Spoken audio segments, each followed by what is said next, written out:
So guys this is Rahul and welcome back to Micro Classes. Haryana की जो कुछ universities हैं इनकी हमारे बीएड की रेगुलर क्लासेज चल रही है। आज का हमारा सब्जेक्ट है चाइल्डहुड एंड ग्रोइंग अप। इस सब्जेक्ट की 13th क्लास है। आज का हमारा टॉपिक रहेगा ब्रूनर का सिद्धांत। जो जेएस ब्रूनर है उन्होंने जो लर्निंग थियरी दी है ब्रूनर का अधिगम सिद्धांत, वो क्या है? इसे आप विकास का सिद्धांत भी कह देते हैं या अधिगम का सिद्धांत भी कह देते हैं। ब्रूनर ने तीन अवस्थाएं दी हैं। ब्रूनर ने तीन अवस्थाएं दी हैं, उन तीनों की विशेषता वगैरह की बात करेंगे। तो इंपॉर्टेंट सिद्धांत है ये, आपके पेपर में लॉन्ग क्वेश्चन में आता है कि जो ब्रूनर है, ब्रूनर के सिद्धांत की व्याख्या कीजिए और पाठ्यक्रम के निर्माण में या शिक्षण अधिगम प्रक्रिया में इस सिद्धांत का प्रयोग क्या है। मतलब ये शिक्षा के क्षेत्र में इस सिद्धांत का क्या लाभ है और ये सिद्धांत क्या है। ये दो तरह के क्वेश्चन आपसे पेपर में पूछे जाते हैं।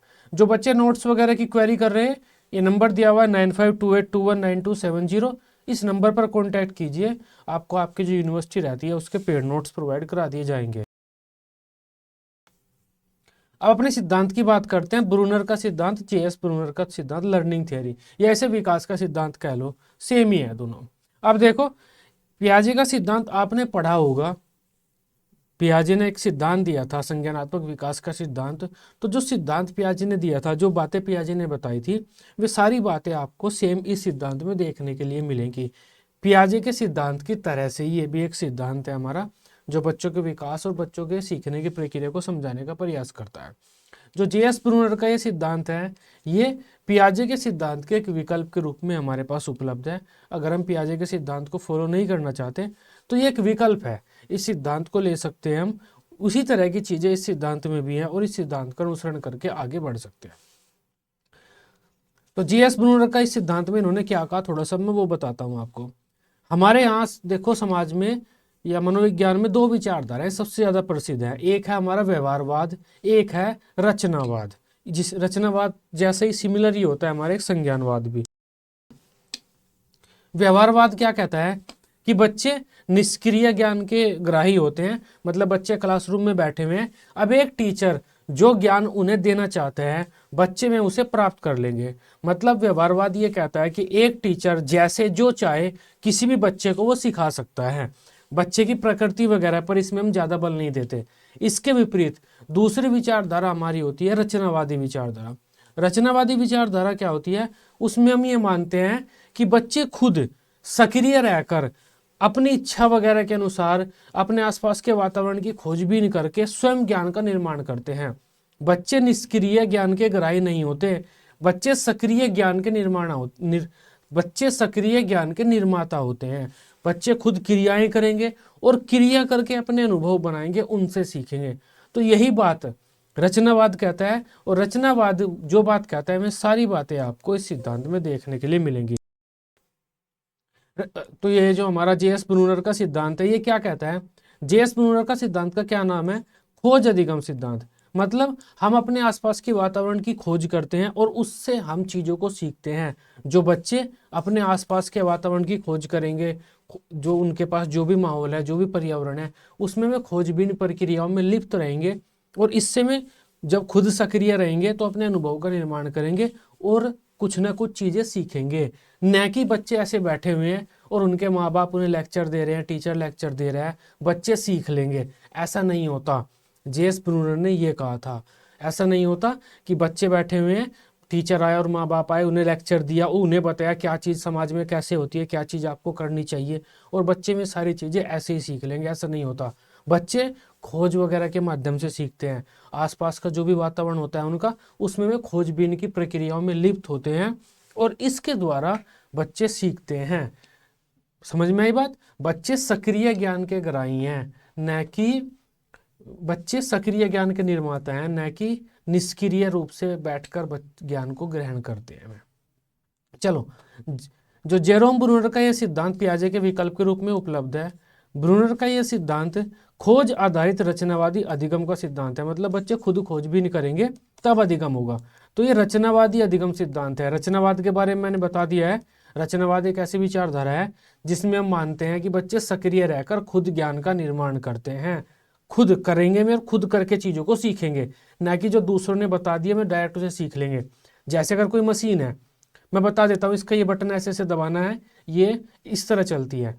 तो क्या आपने वो मशीन चलानी सीख ली? नहीं, आप उसे खुद करेंगे, बार बार प्रयास करेंगे, बार बार करके देखेंगे, बार बार उसे चला के देखेंगे, तब जाके आप उस मशीन को चलाना सीखेंगे। तो वही बात ब्रूनर साहब कहते हैं कि बच्चे खुद खोजबीन प्रक्रियाओं में लिप्त रहते हैं, चीज़ों को खुद करके सीखते हैं, खुद करते हैं और उससे उन्हें सीखते हैं, न कि मैं बस ऐसे ही सीख लेंगे कि दूसरे ने बता दिया और बच्चों ने सीख ली वो चीज़ें। ब्रूनर का ये सिद्धांत इस बात पर जोर देता है कि विद्यार्थी निष्क्रिय प्राप्तकर्ता नहीं होते ज्ञान के, कि निष्क्रिय रूप से बैठकर बच्चे ज्ञान को प्राप्त नहीं करते। जैसे क्लासरूम में बच्चे बैठे हुए लेक्चर देता है, टीचर आकर लेक्चर देकर चला जाता है, तो समझो बच्चों ने ज़्यादा कुछ सीखा नहीं है, हल्का फुल्का ही सीखा होगा, अगर सीखा होगा तो। बच्चे निष्क्रिय ग्राही नहीं होते ज्ञान के, बल्कि बच्चे अपने ज्ञान के स्वयं सक्रिय निर्माता होते हैं, स्वयं सक्रिय रहते हैं। वे अलग अलग चीज़ों को, अलग अलग क्रियाओं को करके देखेंगे, वे अपने आसपास का जो वातावरण है उसके साथ अंतः क्रिया करेंगे, उसमें वे विभिन्न खोजबीन की प्रक्रियाओं में लिप्त रहेंगे, उससे ज्ञान का निर्माण करेंगे।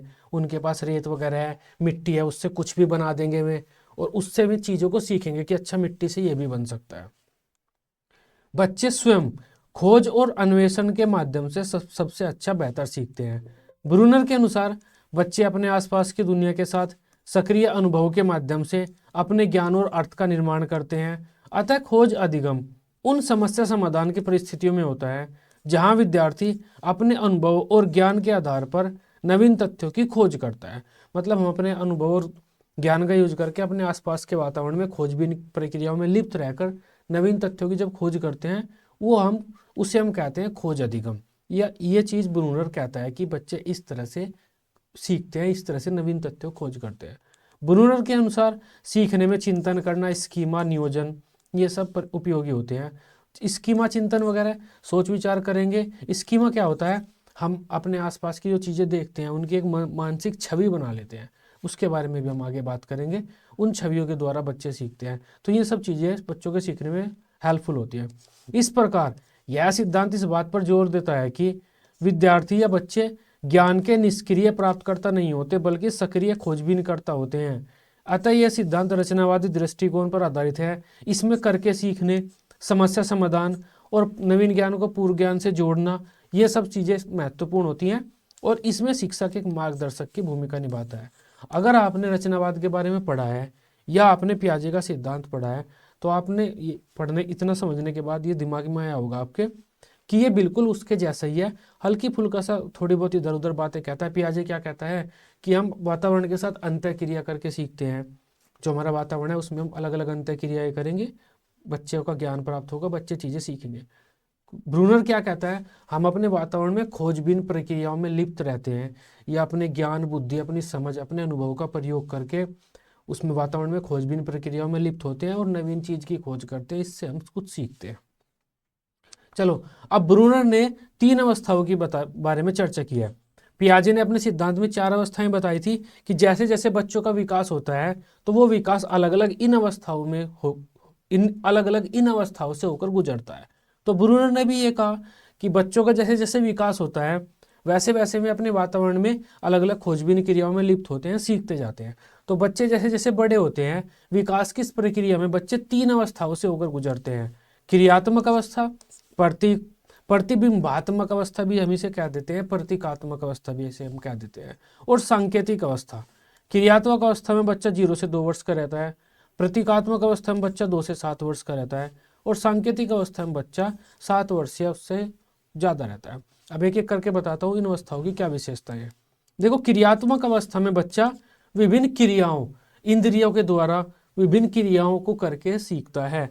चीज़ें, उसे कोई गुड़िया मिली, उसे पकड़ेगा, उसे छुएगा, उसके साथ खेलने की कोशिश करेगा। इन क्रियाओं के द्वारा बच्चा सीखता है। और जो बच्चे की इच्छा है, जो बच्चा चाहता है, वो क्रियाओं के माध्यम से ही बच्चा व्यक्त करता है। जैसे भूख लगने पर बच्चा रोता है, या किसी बच्चे को कोई वस्तु चाहिए तो उस वस्तु की तरफ देखता रहेगा, हाथ बढ़ाने की कोशिश करेगा।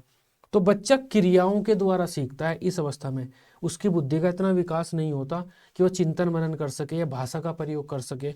वो बस क्रियाएं, इंद्रियों वगैरह का प्रयोग करके इंद्रिय गामक क्रियाएं करते हैं, और गतिविधियों के माध्यम से बच्चे सीखते हैं, और क्रियाओं के द्वारा ही वे अपने विचारों को, अपनी अनुभूति को व्यक्त करते हैं। मान लेते हैं किसी बच्चे को गुड़िया चाहिए, छोटा बच्चा है 2 साल के समथिंग का, तो उस गुड़िया की तरफ देखता रहेगा, तो मतलब वह क्रिया कर रहा है, गुड़िया की तरफ देख रहा है, हम समझ जाएंगे इसे ये गुड़िया चाहिए। जैसे माँ समझ जाती है ना कि मेरा बच्चा क्यों रो रहा है, इसे क्या चाहिए, ये वही है, माता उस बच्चे की क्रियाओं को जानती है। नेक्स्ट है प्रतीकात्मक अवस्था, आइकॉनिक स्टेज। 2 से 7 वर्षों तक ये अवस्था बनी रहती है। इस अवस्था में बच्चे विभिन्न चीज़ों का मानसिक छवियां बना लेते हैं। जैसे बच्चे टीवी देखते हैं तो उन्हें पता चल जाता है टीवी ऐसा होता है, हम बताते हैं ना ये टीवी है। गिलास, 2 साल का बच्चा थोड़ा सा इतना समझने लग जाता है, आसपास की चीज़ों का अवलोकन करने लग जाता है, वो 2 साल का जब बच्चा हो जाता है। तो बच्चे क्या करते हैं, अलग अलग चीज़ों को देखते हैं, उनकी मानसिक छवियां बना लेते हैं।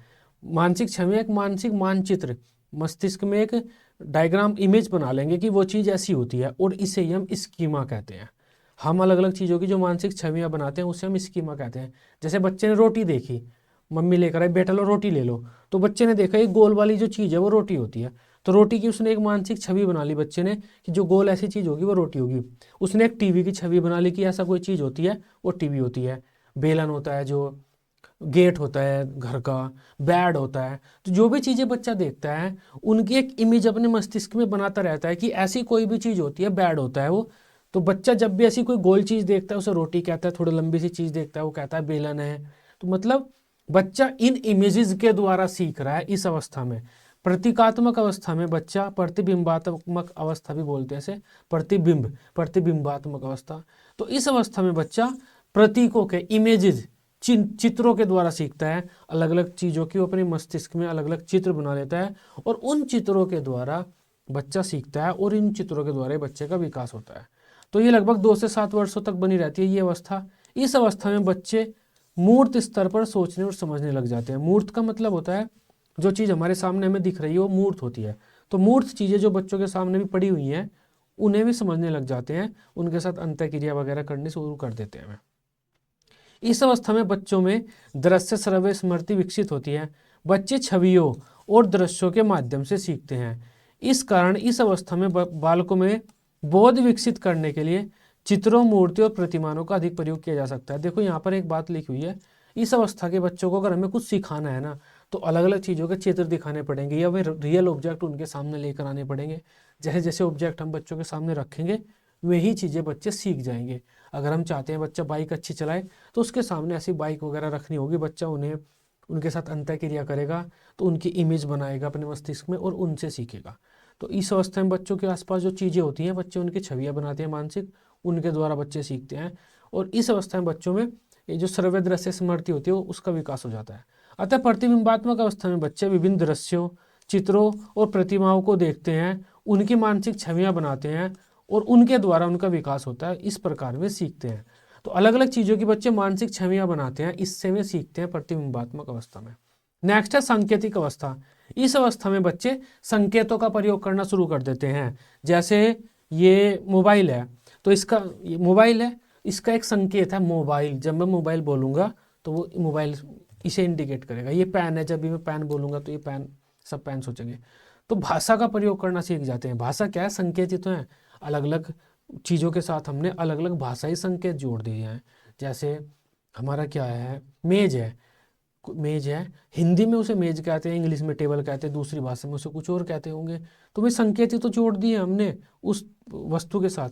तो सांकेतिक अवस्था में हम विभिन्न संकेतों का प्रयोग करते हैं, उन संकेतों के माध्यम से दूसरे के साथ बातचीत करते हैं, अपने क्वेश्चन पूछते हैं और उस वस्तु के बारे में ज्ञान ग्रहण करते हैं। सांकेतिक अवस्था में हम संकेतों का प्रयोग करने लगते हैं, भाषा के माध्यम से क्वेश्चन आंसर करते हैं और ज्ञान ग्रहण करते हैं। और जब तक हम रहते हैं इस दुनिया में, आगे बड़े होते जाते हैं, भाषा हमारी और समृद्ध होती जाती है और उसके द्वारा ही हम सीखते हैं। इस स्तर पर बच्चे भाषा वगैरह का प्रयोग करना सीख जाते हैं। तो बौद्धिक विकास की सबसे सर्वोच्च अवस्था है। यह अवस्था 7 वर्ष की आयु से आगे बनी रहती है। इस अवस्था में बालक अपने अनुभवों को संकेतों अर्थात भाषा के माध्यम से व्यक्त करना सीख लेता है।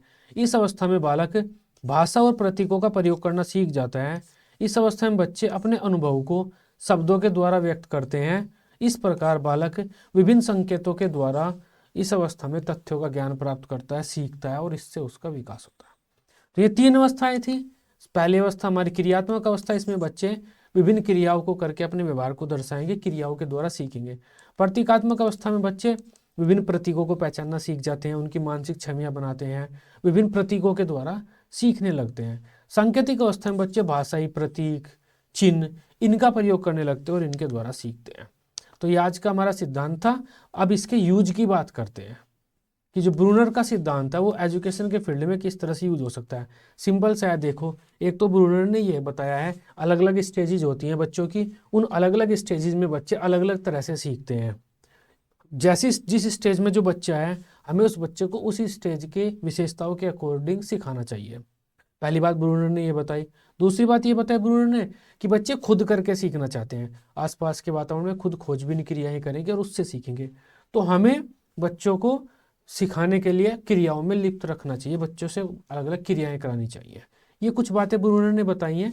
तो इस तरह से 10 पॉइंट लिखे हुए हैं, ये आप अपने पेपर में लिख देना कि पाठ्यक्रम बनाने में आप किन चीज़ों का ध्यान रखोगे, या बच्चों को सिखाते टाइम किन चीज़ों का ध्यान रखोगे, या ब्रूनर के सिद्धांत के शिक्षा के क्षेत्र में क्या यूज हो सकते हैं। ये सब चीज़ें सेम है, यहाँ पर लिख देना जो मैंने लिखा हुआ है। जो ब्रूनर का सिद्धांत है वो छात्रों को निष्क्रिय रूप से ज्ञान प्रदान करने के बजाय सक्रिय रूप से ज्ञान प्रदान करने पर बल देता है कि बच्चों को सक्रिय रखो, बच्चे खुद क्रियाएं करके सीखेंगे, डायरेक्ट आप आकर उन्हें कोई भी ज्ञान मत दो। नेक्स्ट है ब्रूनर क्या करते हैं, खोजबीन विधि पर बल देते हैं। मतलब बच्चे ज्ञान की खुद खोज करेंगे, हम बच्चों के सामने समस्या प्रस्तुत करेंगे, बच्चे उस समस्या के समाधान की खोज में लग जाएंगे, प्रयास करेंगे, अलग अलग चीज़ों को सोचेंगे। समस्या का मतलब कोई भी क्वेश्चन हो सकता है, मैथ का, फिजिक्स का हो सकता है, या हिस्ट्री का कोई भी क्वेश्चन आप दे सकते हैं कि उस सन में अगर अकबर ने ये किया, महाराणा प्रताप उस सन में वहाँ पर गए, वहाँ पर युद्ध लड़ा, अगर वे न जाते तो क्या होता, उस सिनेरियो को बच्चे सोचेंगे।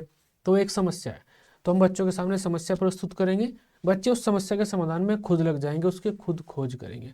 तो खोजबीन पर इन्होंने बल दिया। नेक्स्ट पॉइंट है हमारा, यह सीखने को एक मानसिक प्रक्रिया मानता है कि हम बच्चे मस्तिष्क रूप से, मानसिक रूप से सक्रिय रहते हैं, चिंतन मनन करते हैं, चीज़ों को खुद देखते हैं, खुद समझते हैं, जो उन्होंने ज्ञान प्राप्त किया उस ज्ञान को नवीन ज्ञान से जोड़ते हैं, अपने ज्ञान का मस्तिष्क में विश्लेषण संश्लेषण करते हैं, मतलब खुद सक्रिय रहते हैं बच्चे ज्ञान प्राप्ति में। मतलब वही है इसका भी। यह सिद्धांत सुझाव देता है कि जो हमारा पाठ्यक्रम है या जो हमारी शिक्षा है वो गतिविधियों पर आधारित होनी चाहिए, अलग अलग गतिविधियां उसमें होनी चाहिए। यह सिद्धांत शिक्षण अधिगम प्रक्रिया को छात्र केंद्रित बनाने पर बल देता है। हमारा पाठ्यक्रम, शिक्षण विधियां, हमारा पूरा डिजाइन शिक्षा का बच्चों को ध्यान में रखकर होना चाहिए। यह सिद्धांत आलोचनात्मक सोच और अवधारणाओं की गहरी समझ पर बल देता है। यह भी वही बात है कि बुद्धि से जुड़ा हुआ है इन्होंने सीखने को।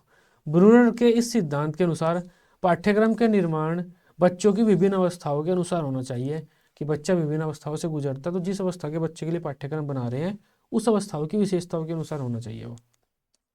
यह सिद्धांत शिक्षकों की भूमिकाओं को भी स्पष्ट रूप से निर्धारित करता है कि एक टीचर खुद आकर बच्चों को ज्ञान न दे, ऐसी परिस्थितियों का निर्माण करे बच्चे के आसपास कि बच्चे खुद खोजबीन प्रक्रियाओं में लग जाएं, ज्ञान का स्वयं निर्माण करें। इस सिद्धांत में बच्चों के उसने अलग अलग अवस्थाओं की चर्चा की है, और जिन अवस्थाओं के द्वारा जब टीचर बच्चों का शिक्षण करेंगे तो उन्हें काफ़ी मदद मिलेगी। यह सिद्धांत भाषा, गणितीय प्रतीकों, अमूर्त विचारों, प्रतीकात्मक अवस्था आदि चीज़ों की जानकारी टीचर को देता है कि बच्चे इन सब चीज़ों का यूज करके सीखते हैं। तो एक टीचर इन सब चीज़ों का यूज करके बच्चों को शिक्षण करा सकता है। तो ये हमारा आज का सिद्धांत था, ब्रूनर का सिद्धांत। सिंपल सा है, अगर आपने पियाजे का पढ़ लिया है, काफ़ी सारे बच्चों ने पियाजे का सिद्धांत पढ़ लिया होगा, तो फिर ये आपके लिए बहुत आसान है, आसानी से आपकी समझ में आ जाएगा।